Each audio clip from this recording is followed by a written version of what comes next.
Yes, you are now. Right, so we can start. Right, good morning, members, good morning, officers, and good morning to everyone that's joining us this morning for the meeting today of March the 15th of the Cabinet meeting of North Norfolk District Council. I am chairing the meeting today as the Deputy Leader of the Council, Councillor Eric Seaward, in the absence of the leader, Sarah Beauty-Cofer, who's on compassionate leave at the moment.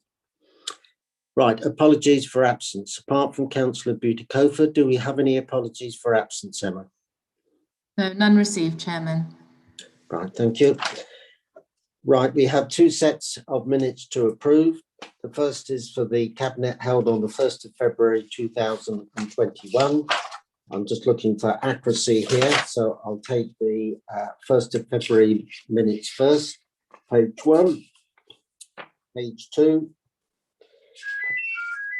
page 3, page 4, page 5, page 6, page 7, page 8, page 9, page 10, and page 11. I'm not seeing anybody's comments up, so on that basis, can I ask somebody to propose them, please? Councillor Kershaw, can I have a seconder, please? John Toy. Thank you very much, members.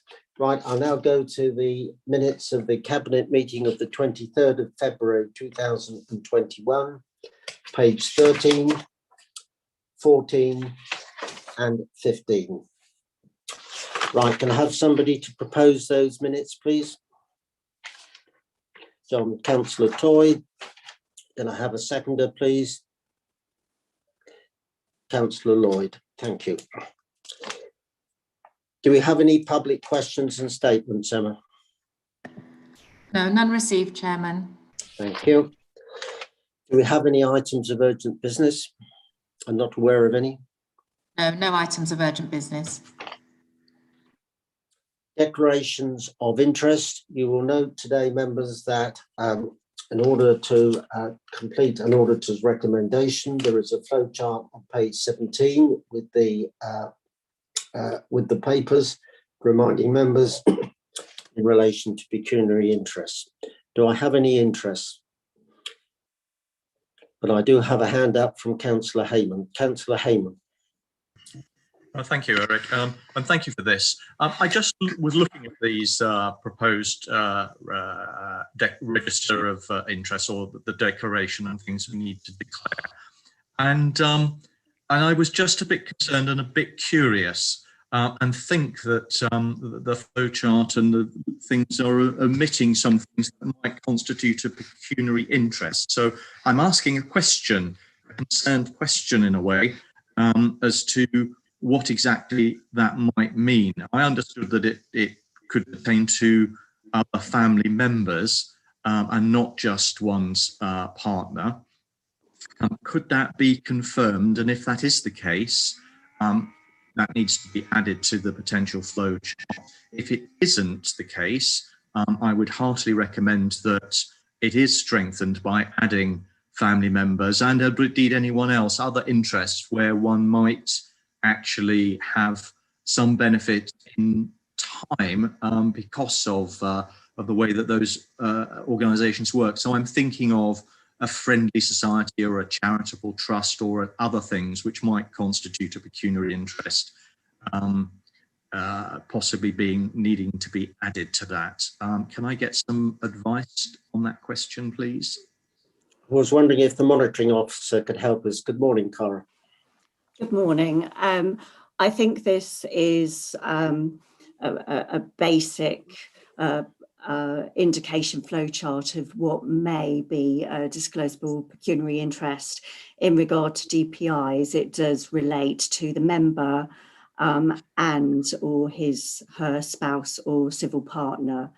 If it relates to a wider family member, that wouldn't be a DPI, but may be a related pecuniary interest or another interest. But if members have a concern about something on the agenda, that they think may fall into that, I would advise them to speak to me beforehand. Councillor Hayman, you're muted. You're muted, Councillor Hayman. I just think it needs to be strengthened so that it's clear, so that people don't fall into the, by default into not declaring something. So I think if it's wider, rather than it being come to you and ask the monitoring officer, whoever that may be, at any given time, that these things should be more explicit so that fault can't happen by default, as it were. And it's also clear and transparent to all members. And of course, obviously, as part of our public accountability, I think these things really need to be written up so that they are absolutely clear. I wonder if I could ask if that happens, please. I don't know, Steve. Yeah, Steve might like, I just seen a note saying this is under review by the Standards Committee. So this has been implemented as a result of an audit recommendation. If members of Cabinet feels it needs to be revised or strengthened further, I'm happy to take that away and discuss that with the monitoring officer and the Democratic Services Manager. This is the first attempt. As I say, it is from the auditors as a recommendation, but if it can be tweaked or improved, so we'll take that away as an action if you like, Chair. Right, I think that would be helpful. Thank you very much, Steve, for that. Right, if we can move on, please. Do we have any members' questions other than members that will have questions on specific items on the agenda? I can't see anybody. Right, thank you. Recommendations from Cabinet Working Parties. So some recommendations from Planning Policy and Build Heritage. Councillor Toy. Yeah, thank you, Mr. Chairman.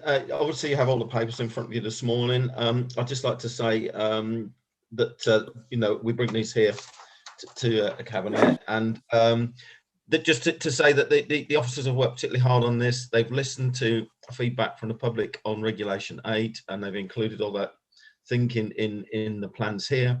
We've done some particularly robust work around the housing targets, and we've particularly strengthened the sustainable construction energy. So I recommend these proposals to you. Thank you. Right, can I have a seconder, please? Councillor Gay, thank you very much. Does anybody have any comments? Right, can I put that to the vote, please? All those in favour? That's unanimous. Thank you, members.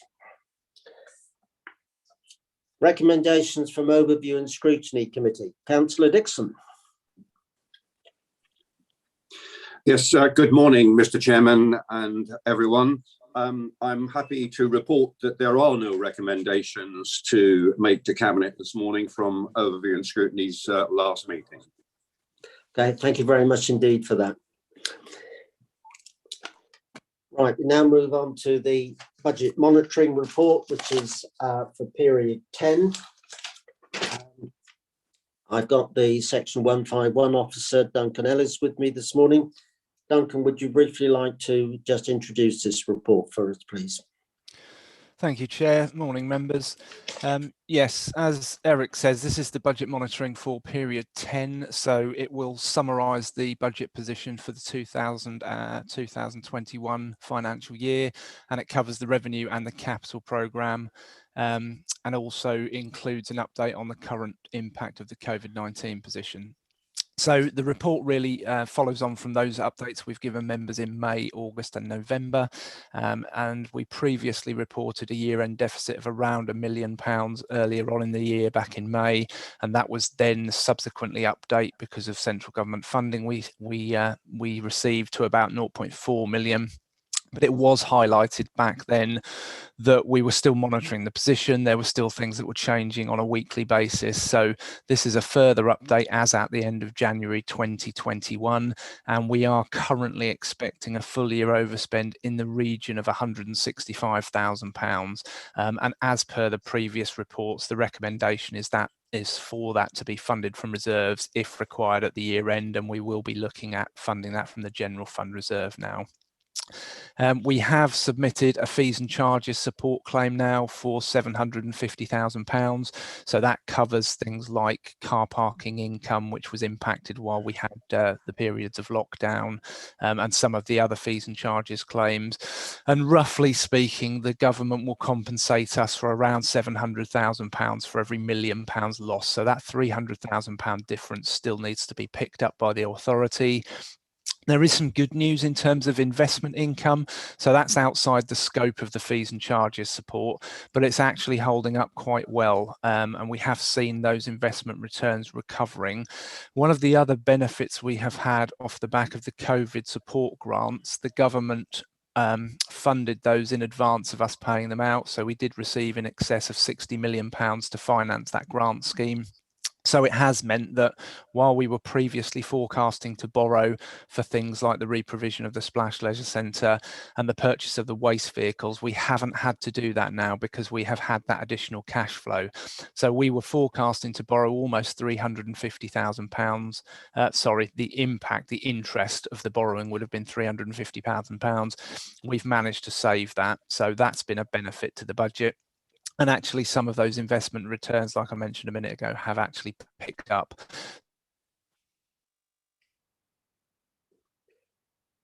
We've lost you, Duncan.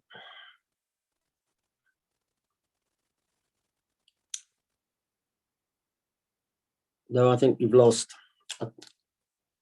Right, okay. I think we've lost Duncan Ellis there for the moment, but I think he was towards the end of what he wished to say to us. Right, on the basis of that, do I have any questions, please? I can't see any. Right, I will propose that what's in the recommendations, we note the contents, we agree to fund any deficit from the General Fund Reserve if that's going to be required, and identify and approve the capital programme funding as identified.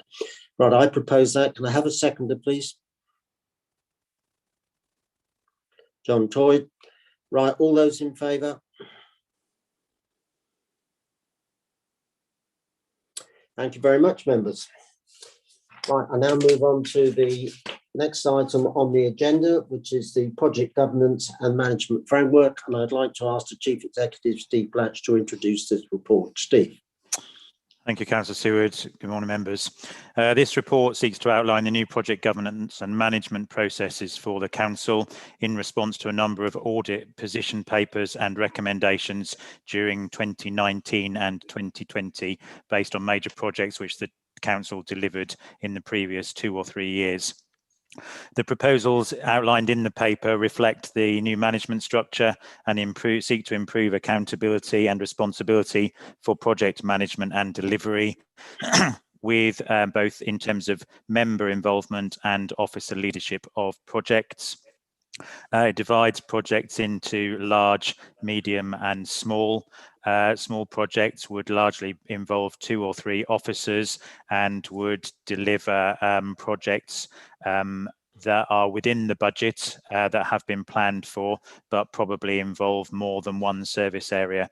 There is an issue around needing to manage resource across the council as a whole, and it's no good individual services developing a proposition without understanding the context on legal or assets or communications or finance.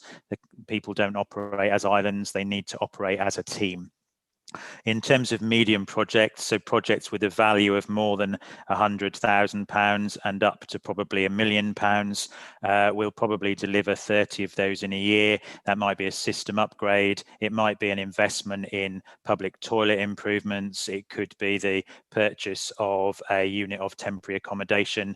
Again, no individual service delivers those things. There needs to be a wider understanding of the pressures and demands that exist across the organisation as a whole. And then for large projects, we might have up to 10 of those running at any one time.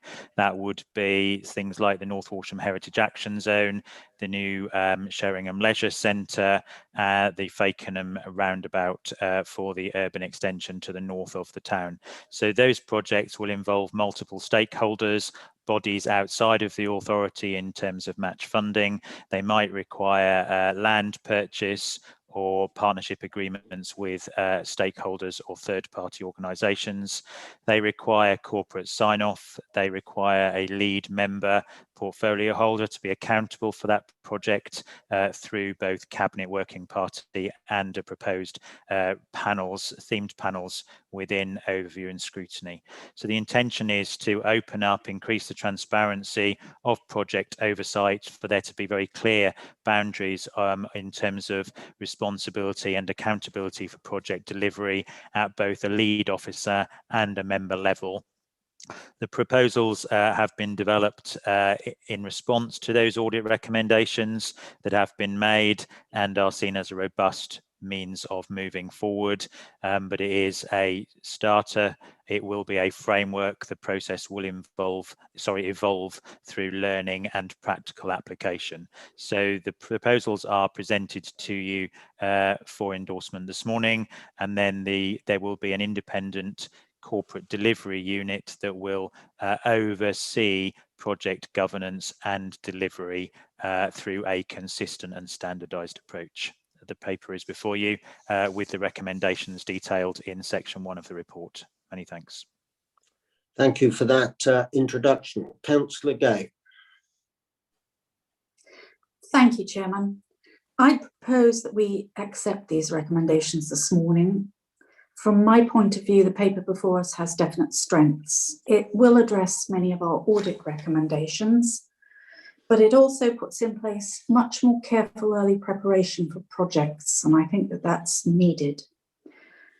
It will also give particular consideration to separation of powers throughout this process, which is something I've always believed in. We might want to review how this has been working after a year, but I'm not proposing that as formally this morning. It's just a consideration. I'd also just like to add that major projects require a great deal of support, both tacit and explicit, throughout the organisation and throughout our community. And I think this report before us here acknowledges that. The last thing I'd like to say is just with reference to the North Walsham Heritage Axon Down Working Party. I'd just like to say to everyone who's been associated with that, and especially Councillor Kershaw, that I think it's made a really excellent start, and it's all got underway really well, and thank everyone for that. I think that's about it, Chairman. I recommend this. Councillor Fitch-Tillett. Thank you, Chairman, and good morning everybody else. I'm happy to second this proposal. Many of you will know that as portfolio holder, I have headed 2 successful multi-million pound schemes, both of which were delivered on time and within budget. If this governance and management framework had been in place for the tennis hub, for example, this would not have run into trouble and cost us and the ratepayers of North Norfolk considerable funds. I recommend it to you all. Thank you for that seconding. Councillor Hayman, then after that, Councillor Cushion. Thank you. Thank you. I think this looks like it's a step in the right direction.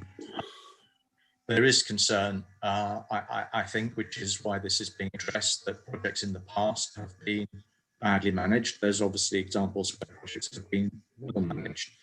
And we obviously need to learn from the positive examples and incorporate those into our practices, but we also need to learn, and more importantly, from, as Councillor Fitzgerald said, from the point of view of the council taxpayers, that we need to learn the bad examples of where projects have been poorly managed. And I have a question, really, which I wonder whether could be addressed, which is that where we have a project that is subject to match funding from a body like, for example, Sport England, and that funding is withdrawn or no longer becomes available, or they do not feel that the project is suitable for their funding, is there a point in a project where we could actually walk away from that project and say, well, okay, if our partner organisation doesn't think it's a good project or it's not being managed well, or not deliver the things that that they hoped it would deliver, that we also will be able to walk away from it successfully without any repercussions, perhaps with mitigating those repercussions. And the other thing is, does the project governance also, and this harks back to the conversation we've just had about declarations of interest, to ensure that interests, personal interests, not just pecuniary interests, are not there's some sort of firewall which insulates projects from either from officers which might have interests, and more importantly, of course, members who might have interests. So the sorts of things that we've seen in recent years happening in North Norfolk District Council and also happen elsewhere can never happen again here, so that we protect the ratepayers, the council taxpayers of North Norfolk from these level of interests becoming pet projects which are then forced through. Can I seek assurance from Steve that those checks and balances exist within the proposals that we are having before us today? Chief Executive could answer those questions, please. Thank you, Chairman. So I think the council needs to balance ambition with strong project management and governance. The authority needs to be ambitious for our communities. It needs to bid for external funding, and there is some element of risk and doubt around that. What the project management and governance framework in front of you today seeks to achieve is the balancing that ambition with risk, and that is around having clear project timelines and a critical path laid out for each project, so that the risk of projects not securing external funding such that they could be closed down or reduced in scope or delivery can be taken in an informed way. There will be government programs and initiatives come forward in the future which will be competitive. We need a pipeline of projects, a seedbed. We need of project proposals that we would seek to bring to the table and promote through those funding opportunities. We can't be scrabbling around a few weeks' notice to develop a sound proposition. What we need to do is have a pipeline of projects waiting, if you like, in a greenhouse, as it were, propagated but not planted out for development until the full funding package is developed. And that's what this programme seeks to do. So it's right, the authority is ambitious. For our communities, we need to be nimble and flexible to be able to respond to those funding opportunities, which are not always necessarily known in advance, but we need to manage those projects at a level that we don't get ahead of ourselves and run away with our enthusiasm such that we place the authority at risk. And I think that's what this project framework seeks to achieve. Right, thank you. Councillor Cushing. Thank you, Mr. Chairman.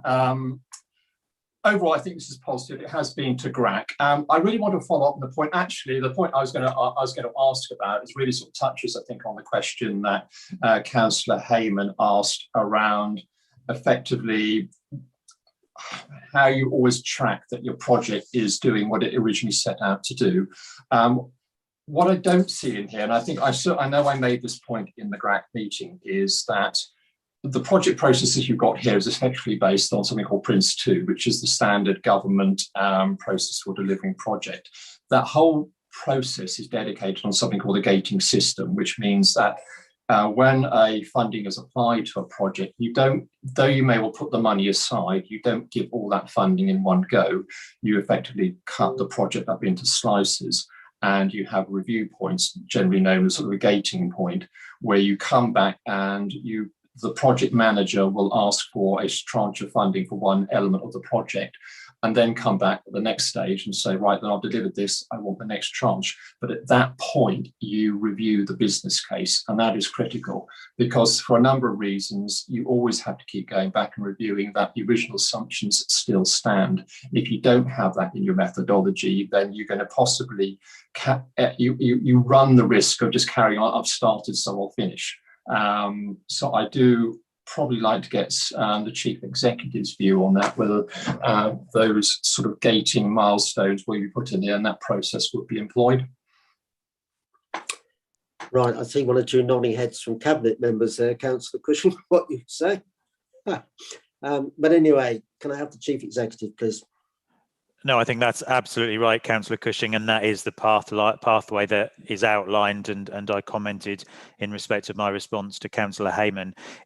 We cannot believe that we can deliver projects of scale without some due diligence and incurring some costs up front.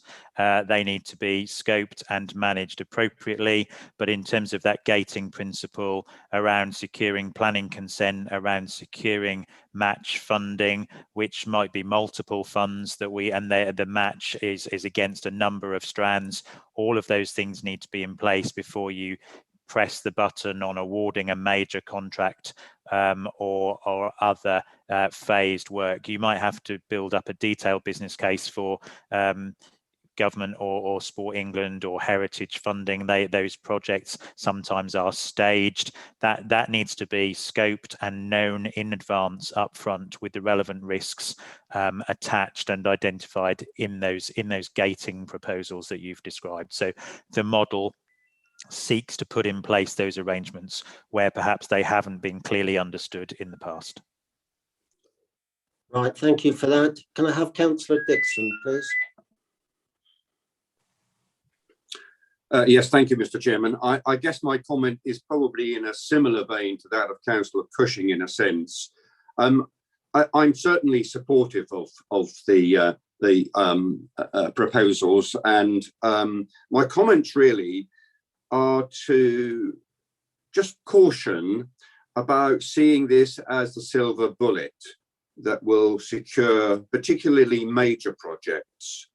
And my reason for saying that is, if you cast your eyes across the local government landscape, you will have no difficulty in finding projects which have been put forward and have failed for various reasons, a host of reasons actually. In my view, perhaps rather cynically, it's probably easier to find examples of failures than it is examples of successes. So don't be under any illusion about how easy these are to deliver in local government organisations. They are not. There are not many exemplars out there that you could actually say, this is the way to do it, folks. So this is part of the, I think, good practice process, but I believe there is more that needs to be done to ensure particularly medium and major projects are particularly prone to failures of one sort or another. So I don't want to pour cold water over it. I just want to exercise some caution and for it not to be seen as a silver bullet for the future. Thank you, Mr. Chairman. Well, actually, I think you're absolutely right there, Councillor Dixon. I suppose if there is a good example of something being done properly and coming in on time, it's the Sandscaping project, which involved a number of funding agencies. I think that's a very good one. But I suppose from a county council perspective, if I wanted to think of something that people didn't check out, how a project started with good optimism, but actually then ran into difficulty, it was the King's Lynn incinerator some years ago, which was a very costly experience for the county. But you're absolutely right. Can I have Councillor Lloyd, please? Actually, Chair, I didn't have my hand up. Sorry. I'm sorry. Can I have Councillor Shires, please? Thank you, Mr. Chairman. Just to go back to what Councillor Cushing raised, because I think it's important. Under the box that's titled Working Groups, there is a bullet list of key sign-off milestones, but that's not the exhaustive list, is it? They're just examples of what milestones might be. Okay, just to make sure that that's in there. But I do welcome the politically balanced addition to the overview and scrutiny working panels. I think that's really important that everybody across the political spectrum's involved in this as well. So yeah, I really commend this this framework. It's well needed. Thank you. I think we've now got the comments. Probably, I think scrutiny has clearly got a major role to play in this system. Scrutinising projects, probably they'll look at them on a themed basis. And the only other thing I probably would say is that when we're looking at projects inception, there can often be a need to actually have some consultation with local members, because at the outset they can probably bring up challenges and issues from local knowledge around projects, which could actually assist in whether we proceed, and if we do proceed, how it's done. Right, I've got a proposer, which was Councillor Gay. I've got a seconder, which was Councillor Fitch-Tillett. Can I have all those? I've got Councillor Rest before I go to it. Sorry, John, I didn't see you there. Please come in. Yes, good morning. Thank you, Eric. I won't be very long.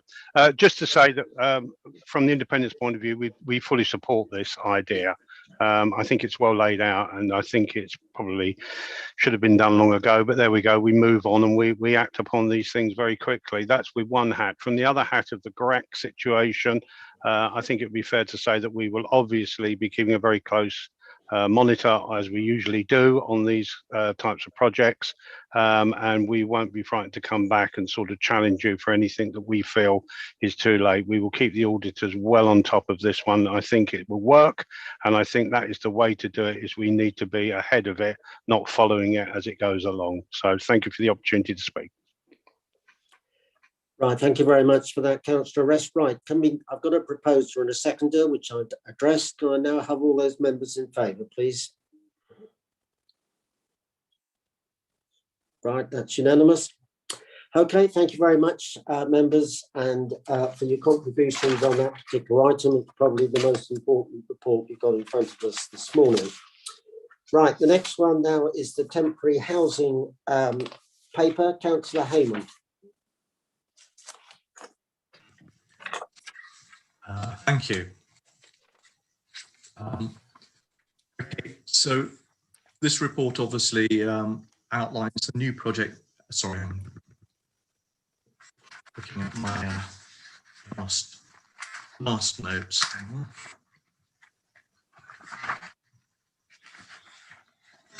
This is the purchase of further temporary units, and we're planning or proposing that we spend just over £500,000 of underspends in housing related budgets in the year 2020 to 21 to be used to fund further properties to use as temporary accommodation for homeless households. The council has a duty to provide temporary accommodation for homeless households, and the council purchases much of this accommodation from the private sector with a significant net cost to the council. Using housing-related underspend to purchase further properties will enable the council to provide quality, flexible homes for temporary accommodation. The use of the Disabled Facilities Grant underspend for the year 2020 to 21 to purchase the accessible homes is in line with the council's agreement to better care fund spending. Let me put this in context. When we put people into temporary accommodation, part of that funding, that cost is met by the government, but the rest of the cost, and those costs are high, are met out of the council tax payers here in North Norfolk. And we're trying to find ways of reducing that cost. For the current financial year, it's projected that it might actually be nearly £500,000 in excess costs to the council for the provision of temporary housing. The sorts of things that we're looking to provide are purchasing properties which are suitable for people with specific housing needs in terms of mobility and access, so level access, etc. Something that isn't readily available in the open market for the temporary accommodation that we purchase. A lot of the other things that we are looking to use this for is for discharge from hospital, etc., where people have mobility or other access issues which can't be met by them moving into their home, so and can't be met on the open market. So that we've got somewhere that we can put people that are discharged from hospital before they return to their home or are moved on somewhere else. So this provides us with the flexibility to meet those needs. So I commend this to my colleagues. Thank you very much, Councillor Hayman. Do I have a seconder, please? Do you wish to say anything, Councillor Soros? I would just like to add that I am delighted that we are providing equal access to homelessness accommodation. Like Councillor Hayman said before me, it's quite difficult to get temporary accommodation for people who've got additional mobility needs or accessibility needs. So I really welcome that we are really looking to support everyone across the district, no matter what their need is for emergency housing, because we know that homelessness doesn't discriminate, and anybody can unfortunately become homeless. Right, I'm just seeing who I've got up. I've got Councillor Withington. Good morning, Councillor Withington. Good morning, Chair, members, and anyone else who's out there. Thank you for letting me speak. I really wanted to say how grateful I am for seeing this. Having been involved with sharing and community support over the last year, those circumstances that you've described have been apparent, and we've had to deal with every single one of those circumstances. And NNDC, I have to say, the Housing Options team have been very, very supportive in helping us in that. So that's been brilliant. But the cost financially, as Councillor Hayman said, at £500,000 is huge. But there's also a cost in that when we're putting people often into temporary accommodation, it's often not particularly pleasant accommodation. And therefore, if we can provide something which is looking to be more towards, a home from home, albeit on a temporary basis, I think that can only be socially hugely beneficial for our communities. And I really appreciate that. So thank you very much. All right, thank you for those comments, Councillor Withington.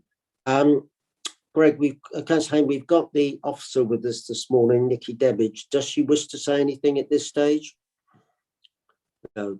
Thank you very much. Good morning to you, and I saw the head shaking. Do I have any further comments? I can't see anything.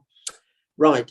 Can I have a vote, please, for all those members I've got Councillor Hayman proposed, Councillor Shires seconded. Can I put your hands up, please, for all those members in favour? Right, thank you very much indeed, members, that one. We'll now move on to the last item on the agenda, which is Managing Performance Q3. Can I ask Steve Blatch, as Chief Executive, to introduce this report, please? Thank you, Chairman. So the report is for managing performance for the third quarter, October, November and December 2020. This is using our in-phase system, which is the new performance management system, which enables much more direct observation by members and the public in terms of assessing or managing or monitoring the council's performance. Obviously, Q3 did see the second national COVID lockdown during November, and that did require the council to redeploy some resource again to support our communities, particularly pay businesses, the national COVID restrictions grant. And so there was some organisational capacity that was taken from the organisation during that period.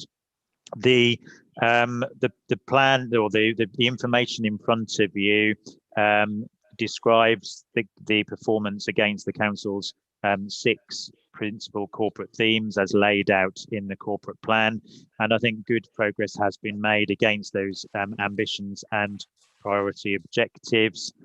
You've just received a report around temporary accommodation. We did secure a number of temporary accommodation units during the quarter.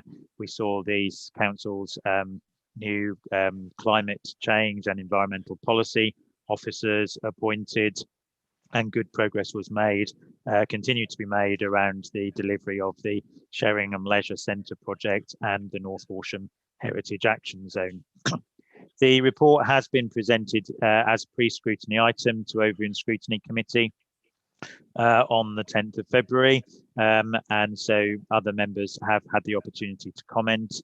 I suppose the area that I would particularly draw people's attention to is on page 123 through to 126. which is operational performance. And so those are the areas where the council has set some performance indicators or benchmarks around standard service delivery rather than progress towards project delivery through the corporate plan. And those are areas where, due to COVID, we have a number of areas where performance will not recover during the current year. So in terms of business support events and the number of people attending events at our country parks, obviously those things have had to be suspended due to COVID. And the red performance or poor performance in that area will not recover. The first three items on that under that organisational performance around occupancy of council property, debts and building control income will be less good than we would hope against target because of the COVID situation, and that situation is being monitored carefully. In terms of HS001, the number of affordable homes built, we are confident that, as the comment says there, that we will see a significant improvement in the last quarter because the Housing with Care scheme at Fakenham and the Laundry Loke scheme at North Walsham are both scheduled to complete during this quarter. So hopefully the poorer performance in that measure will improve during the current performance or reporting year. I'm happy to take any questions from members if they have any, but the report is before you and can be accessed online by members through the InPhase system. And whilst Helen Thomas, the Policy and Performance Officer, is not with us today, she's on leave, I know that she has delivered some workshops and one-to-one tuition to members to allow them to access and interrogate this system individually, and that's something that can be continued into the future. Thank you. Thank you for that. Do I have any questions? I can't see anybody at the moment. Councillor Kershaw. Thank you, Chair. Apologies for dropping out. I've got IT issues with BT this morning. Just to comment on something that the Chief Executive said, now that the InPhase is working live on members' iPads, I think it's a real stride forward. It enables you to drill down, look at documents. This is going to result in a large saving of officers' time in the future. And I'd like to just thank the officers for getting the programming done, and Helen in particular. Her workshops have been great, and I think it's a benefit to the council. Thank you. Right, I can't, hang on, can I see, has anybody else got the hand up? I can't see anything, no. Right, can I have a proposer, please, for this report? Councillor Kershaw, can I have a seconder, please?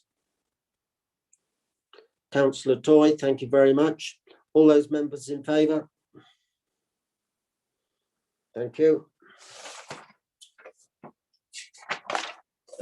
Right, I think now we don't have any items that need to exclude the press and the public or to go into private business. So therefore, that is the end of this cabinet meeting.